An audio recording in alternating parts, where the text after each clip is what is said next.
Hello.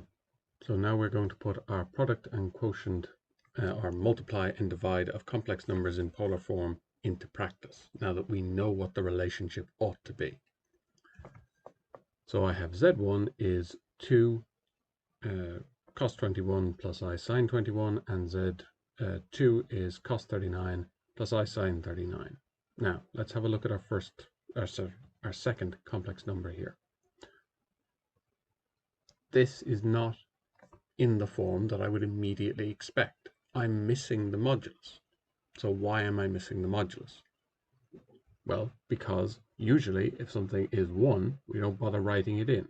But the full way of writing that complex number in polar form would be to have a 1 in front of it. Now that's not a requirement, but if we get a complex number in this form, just so it looks more similar to what we often handle, it can be good to explicitly put in that the modulus of that complex number is going to be 1, or as we would see it in de Moivre's theorem, which we'll come to very shortly, is going to be 1.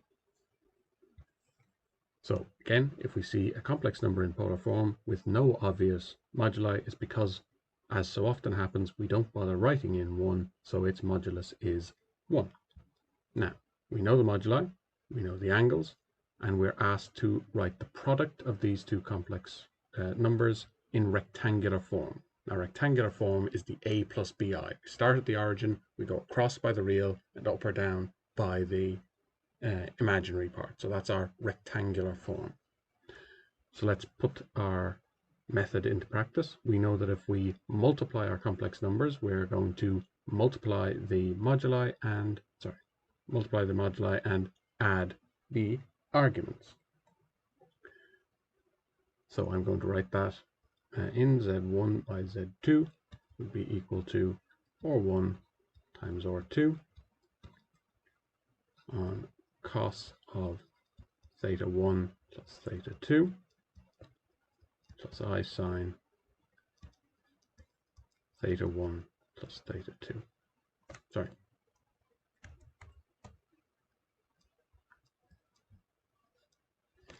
Now let's sub into this relationship. Again, this is a kind of something anticipating a more advanced relationship we're going to call de Moivre's theorem. So we're going to have 2 by 1 on cos of 21 plus 39. So while this formula is a bit of a heartbreaker to derive, it is very easy to use.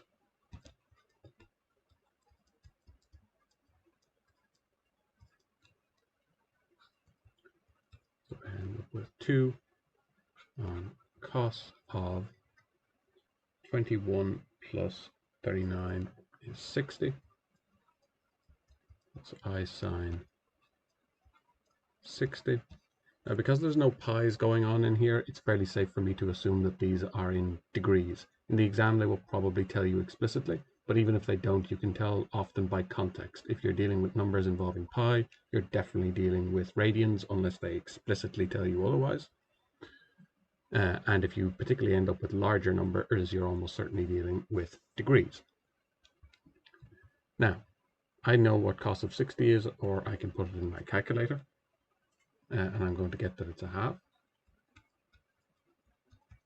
Plus I put sine of 60 into my calculator, and I get root 3 over 2. And other than when I'm dealing with my trig way of writing this, I'm going to put my I like it was a normal algebraic letter, so it goes after.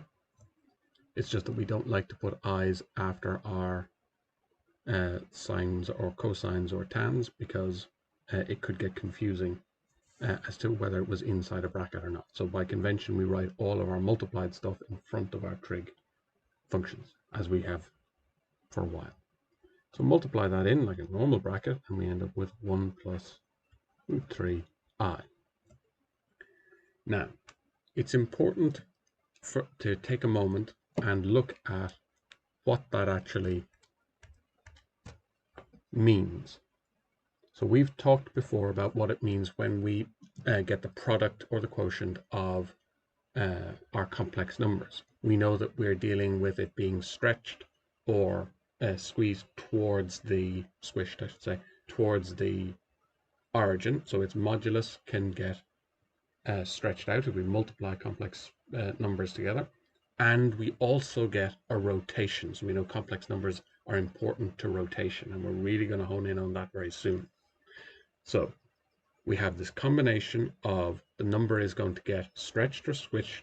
Its modulus is going to get bigger or smaller relative to the origin, and it's going to rotate. So let's look at what that looks like on a graph, on an Argand diagram. So here I have my Z1. It has a modulus of 2 and an argument of 21. And my Z2 has an argument of 1 and has a modulus of 1 and an argument of 39. And if we multiply those two numbers together, if we multiply Z1 and Z2, we end up with our red vector here, which has a modulus of 2 and an argument of 60, exactly as we found when we used our rule.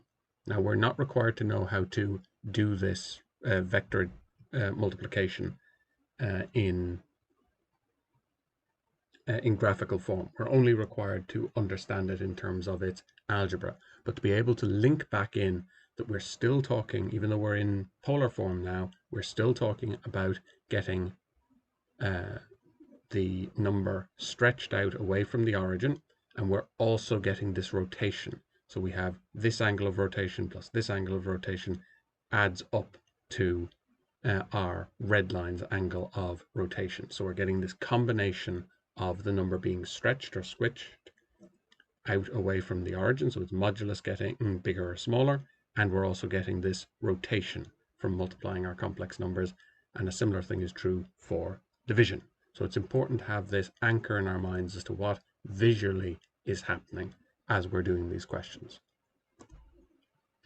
So we're going to continue on, and we're going to apply our rule then for dividing our complex numbers, and I'm going to write in Z3 and Z4 first. So now I've got my Z3 and Z4. When I'm dividing, I'm going to be subtracting my angles. So just linking back again to trigonometry, we generally want to end up with positive angles. If we can avoid negative angles in sines and cosine type functions, it is very beneficial to us. Negative angles can cause us to lose any intuition we have. So it's important, if we can, to have our big number, our bigger angle first. We can't do anything about it here. So if we end up with a negative angle, we just have to deal with it. But where possible, we would rearrange our problem in order to have the larger angle first, so that we wouldn't end up dealing with negative angles. Again, we cannot deal with that here, so it's just linking back a reminder of what we would want to do in a trig situation where we had a choice. Okay, so let's apply our rule now. If I have Z3 divided by Z4, I know that I am going to divide my moduli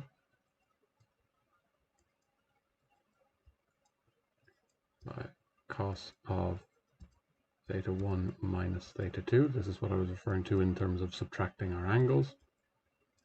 Plus I sine theta 1 plus, sorry, not plus, minus theta 2. Subbing in, I have 10 divided by 2 on cos of, obviously these ones are going to be in radians because I have pi stuff going on, 3 pi all over 2 minus 7 pi all over 6 plus I times sine of the same thing.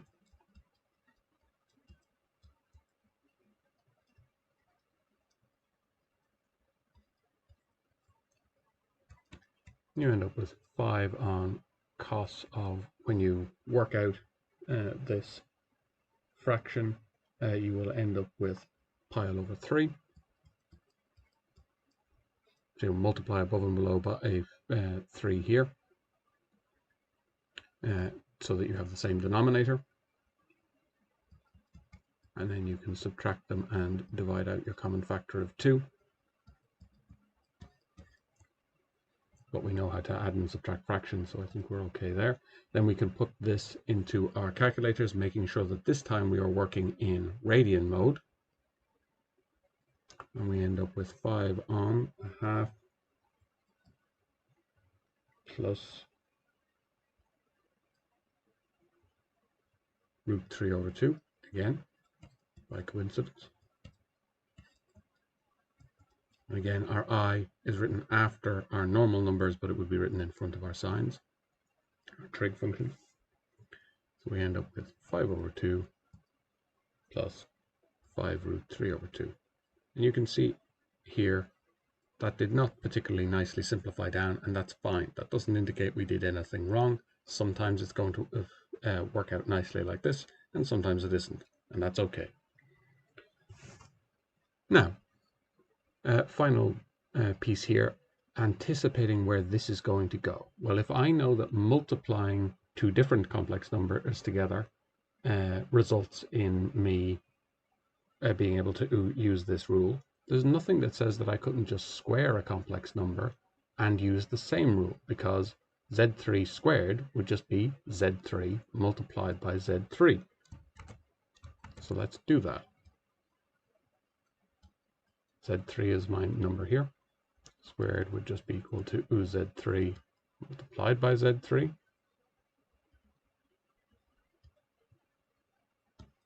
So let's apply our rule there. We're going to have,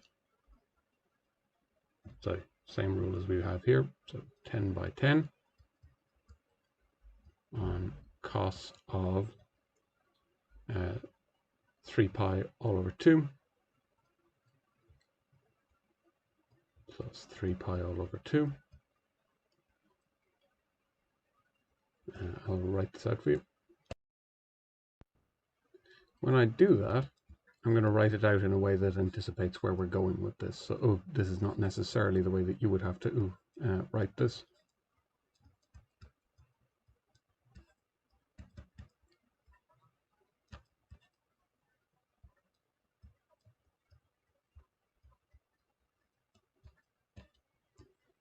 What can we see is going on? Well, when I square my complex number, I can see that I square my modulus, or my radius as it would be called, or, and I multiply my angle by 2. And this, as it turns out, is going to be true in general. When I am putting my complex number to a power, I can put it into polar form. I put the modulus to that power and multiply the angle by that power. And this is an extension of our multiplication rule and turns out to be extraordinarily useful for getting powers and roots of complex numbers. So I'll finish this out for you now. We have, where's it gone? 100.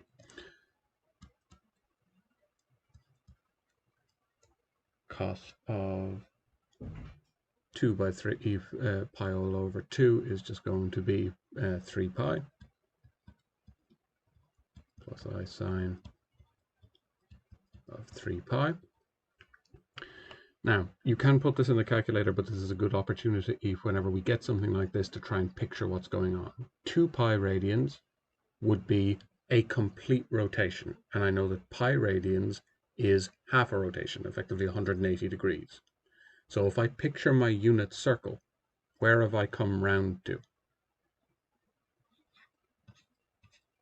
So I have gone through one complete rotation when I've gone through 2 pi radians. And then I've gone around again so that I should be at this point here. Obviously, this isn't taking into account that you're actually spiraling out as you're multiplying by 100. But we have come around to this point on our unit circle here. So what is the cosine going to be equal to at that point? Well, it is the x component. So it is going to be -1. And the y component is the sine part, the up and down part, and it is going to be 0. And if we can practice our unit circle like that, it can be good. And we end up with 100 on -1 plus 0i is equal to -100. So we get a real number.